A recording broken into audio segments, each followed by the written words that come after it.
안녕하세요, 모니카입니다. 오늘은 제가 유튜브를 시작한 이후로 가장 많이 들었던 질문에 대해서, 그 주제에 대해서 이야기를 해보려고 하는데요. 바로 와인 테이스팅 노트 쓰기라는 주제입니다.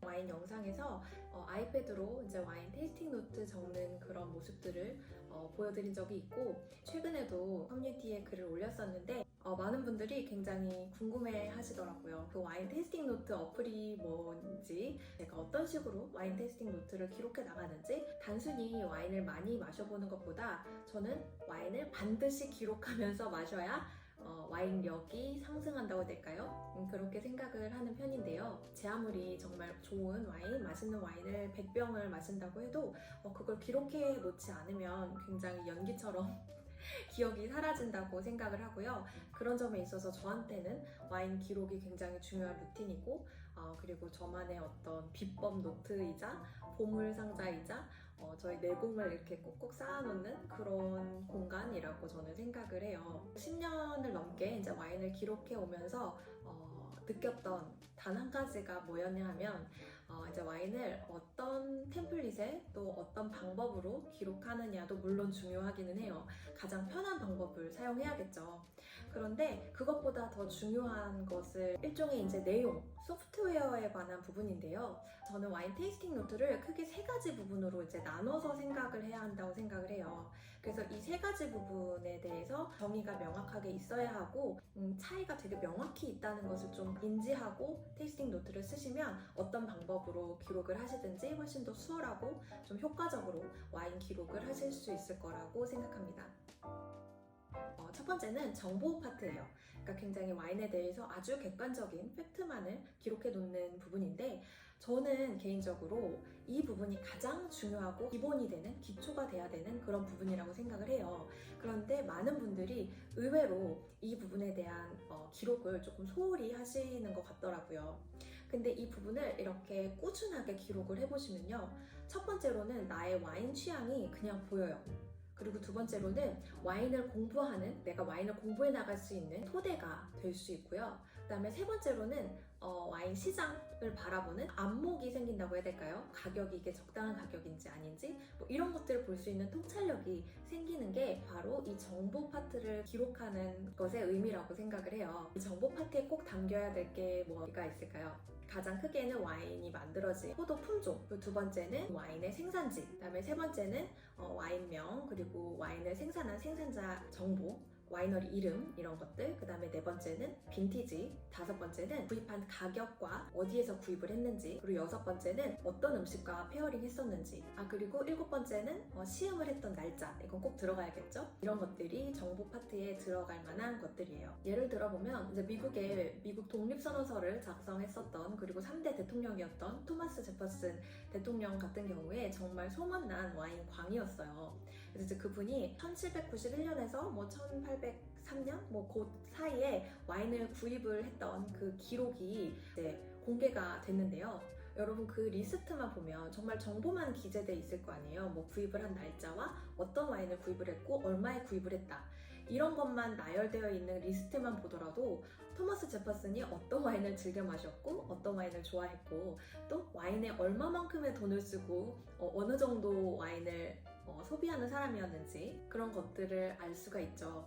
그래서 되게 테이스팅 노트라고 생각을 하면 굉장히 다들 뭔가 좀 내가 대단한 말을 써야 되고 어떤 대단한 평가를 내려야 되고 이런 식의 약간 부담도 있으신 것 같고, 그런데 정말 기본 중에 기본은 내가 마신 와인의 정보를 최대한 상세하게 기록을 해놓는 것, 그게 정말 첫 번째 와인 기록에 가장 중요한 거라고 저는 생각을 해요. 근데 이 부분을 꾸준하게 써두면 내가 피노누아를 이때 한참 빠져 있었구나, 내가 피노누아를 되게 많이 마셔봤네, 지역별로 많이 마셔봤네, 아니면 빈 부분도 보이죠. 내가 너무 프랑스 피노누아만 편식했던 것 같아, 이번에는 좀 미국 피노누아를 마셔보던지, 아니면 다른 품종도 조금 의식적으로 내가 경험을 해봐야겠다, 나의 패턴, 그리고 내 취향, 이런 것들이 잘 보이죠. 그리고 이제 두 번째는 이 정보 부분을 제대로 써야 우리가 와인 공부라고 하는 그런 것의 토대를 만들 수가 있는데요. 저는 옛날에 그랬거든요. 제가 마셔보지 않은 지역에 대한 공부는 전혀 되지가 않더라고요. 머릿속에 기억에 남지가 않아요. 제가 안 마셔본 품종, 안 마셔본 와인 생산지 이런 것들은 아무리 달달달달 외워도 머릿속에 잘 들어오지 않고 와닿지가 않더라고요. 반면 제가 직접 마셔봤던 와인들, 그런 와인들을 토대로 와인 품종에 대해서 공부를 하거나 와인 생산지를 공부를 하면 머릿속에 막 쏙쏙 들어오죠. 기억도 굉장히 오래 남아요. 그런데 그게 가능하려면 내가 마신 와인의 정확한 품종을 기재를 해놓고 알고 있어야죠.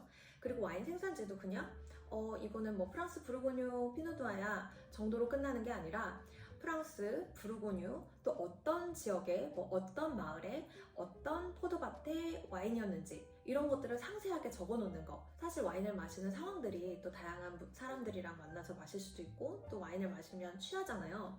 그러면 이제 정확히 그 와인의 품종이라든지 생산지 이런 정보를 되게 쉽게 까먹고 기록을 하지 않는 경우가 많은 것 같아요. 오히려 평가만 남겨놓고 뭐 사진만 딱 찍어 놓는다든지 라벨에 100%다 모든 정보가 들어있는 건 아니거든요.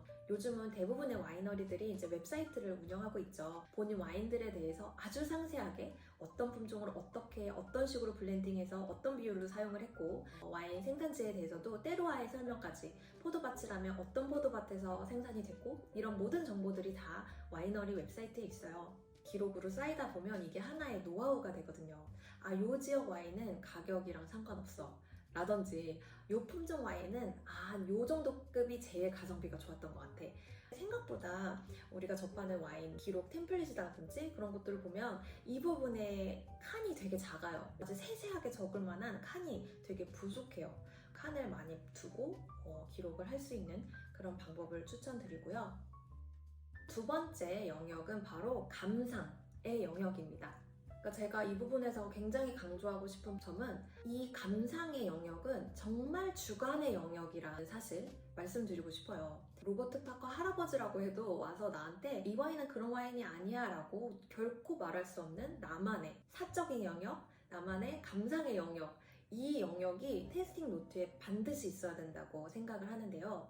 보통 요즘 이제 SNS가 발달하면서 많은 분들이 SNS에 이제 와인을 마신 기록 같은 것들을 하시기도 하고 아니면 비비노 같은 어플에 기록을 하시는데 그렇게 기록하는 것도 저도 좋아하기 때문에 좋은 방법 중에 하나라고 생각은 하지만 한편으로는 그것과 병행해서 나의 정말 지극히 주관적인 나만이 보는 다른 사람 안 보여줘도 되고 다른 사람 보여주기 싫은 정말 나만의 언어로 쓴 그 감상평을 만드는 공간을 두시라 이렇게 이야기하고 싶어요. 제가 이번에 테이스팅 노트를 올리기도 했고 유튜브에 공개를 하기도 하지만 그거 외에 진짜 제가 제 생각대로 적은 그런 감상 영역의 테이스팅 노트가 또 따로 있거든요. 그거는 이제 나중에 제가 기회가 되면 소개를 해드릴 텐데 되게 많은 분들이 와인 테이스팅 노트를 적는다고 하면 와인 전문가들의 어떤 평가하는 그런 거를 생각을 하시는 것 같아요. 제대로 된 용어를 사용을 해서 제대로 뭔가를 적어야 된다라는 어떤 부담감 같은 게 있으실 수 있다고 생각을 하는데 예를 들어서 꼭 와인 용어가 아니더라도 내가 생각나는 음악이 있을 수도 있고요. 어떤 그림이 있을 수도 있고 그런 것들을 다 기록해 놓으면 제가 타닌이 어땠고 바디감이 어땠고 이런 거를 적어놨던 것보다 훨씬 더 생생하게 기억이 나요. 그러니까 예를 들어서 제가 어떤 와인을 마셨을 때 마티스의 어떤 그림이 생각났다고 해볼게요. 그림은 사람마다 다 떠오르는 감상이나 생각들이 다르잖아요. 근데 내가 마티스의 어떤 그림이라고 했을 때 내가 떠올리는 거는 되게 나만의 것이잖아요. 그렇기 때문에 내가 나중에 이 기록을 봤을 때 내가 이 와인을 마시고 마티스 그림을 봤을 때 그때 그 느낌이 떠올랐구나 라고 내가 나한테 더 명확하게 그 감상을 이야기해 줄 수 있다고 저는 생각을 해요. 훨씬 더 생생하게. 와인을 몇 점 몇 점 이렇게 평가를 매길 수 있지만 그 숫자로는 표현되지 않는 이 와인이 나에게 오직 나한테만 줄 수 있는 어떤 감정이라든지 뉘앙스라든지 기억을 떠올리게 할 수도 있고 어떤 특정한 어떤 부분에 제가 완전 꽂힐 수도 있잖아요. 이런 부분들을 적어놓지 않으면 테이스팅 노트가 개인에게 주는 효용이 굉장히 많이 떨어진다고 생각을 해요. 저는 메모장, 핸드폰 메모장도 굉장히 활용을 잘하는 편인데 많은 분들이랑 이제 와인 마시고 하면 기록할 시간 없잖아요. 근데 또 이 감상평은 또 그 순간 진짜 내가 와인을 딱 마시고 첫 입을 마셨을 때 이때 느꼈던 그때만의 기분과 기억들이 있을 수 있잖아요. 그래서 저는 이제 핸드폰 메모장에 와인 폴더를 만들어 놓고 그냥 오타 장렬해도 다 적어요. 기억나는 것들. 이런 맛이었고 첫 입은 이랬네. 왜 이렇지? 같이 마셨던 사람들이 했던 얘기라든지 이 사람은 이렇다고 하는데 나는 이런 것 같았다.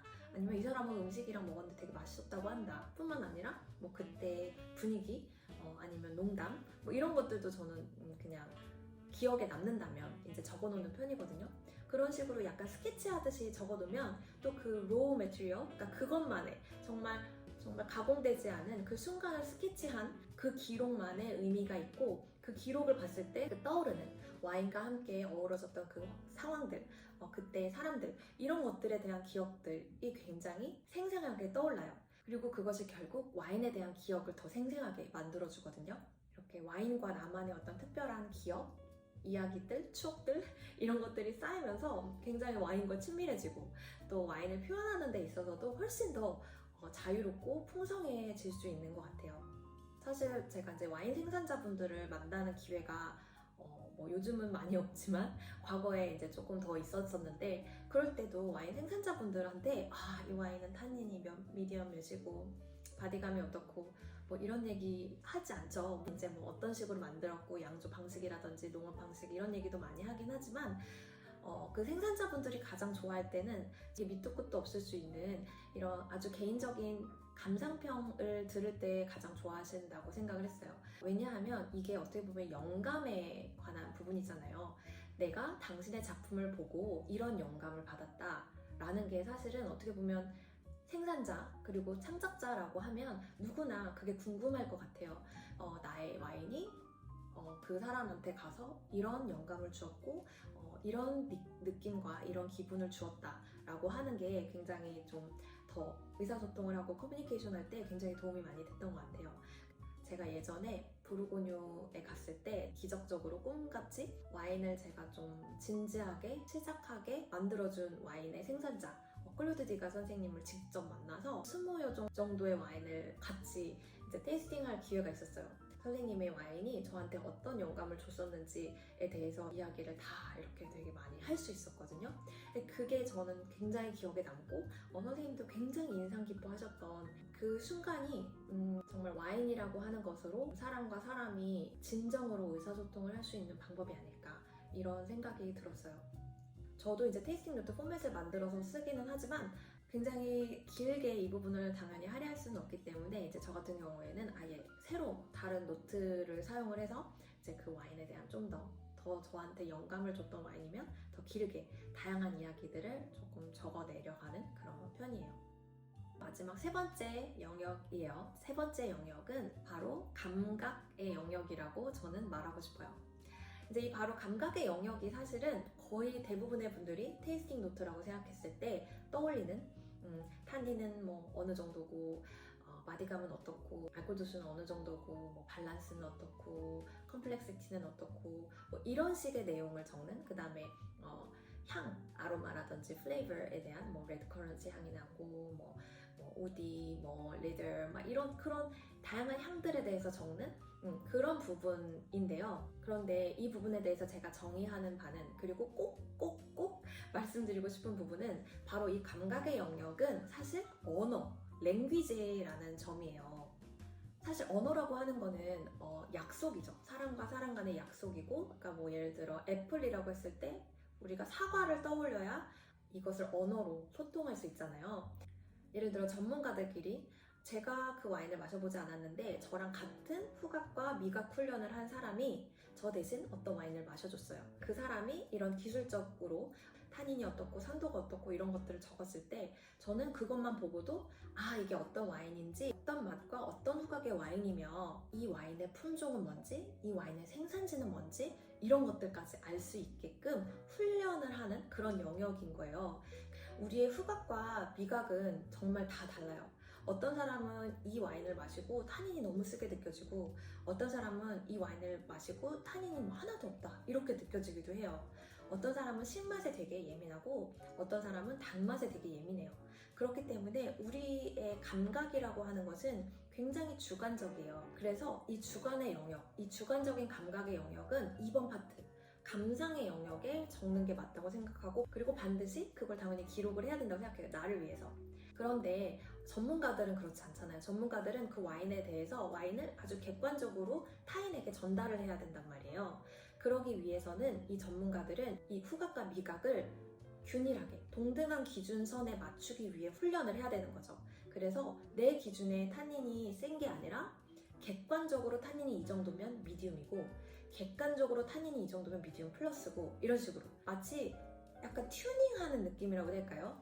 기타 줄 같은 것도 내 마음대로 칠 수 있지만 그 정확한 음에 대한 튜닝 기준이 있잖아요. 많은 분들이 2번과 3번의 영역을 굉장히 헷갈려 하시는 것 같아요. 와인 용어를 가지고 나의 주관적인 감각에 대해서 적는다. 그렇다면 그것을 인지를 하시고 2번 영역에 적으시든 아니면 3번 영역에 좀 주관적으로 내 입맛엔 타닌이 이랬고 내 입맛에는 알코올 도수가 이랬고 이런 식으로 다만 본인이 내가 아직 훈련이 안 된 상태에서 주관적인 감상의 일부로 적었다라는 것만 인지를 해주시면 될 것 같아요. 이거에 대해서 맞고 틀리고에 스트레스를 받으실 필요는 없겠죠.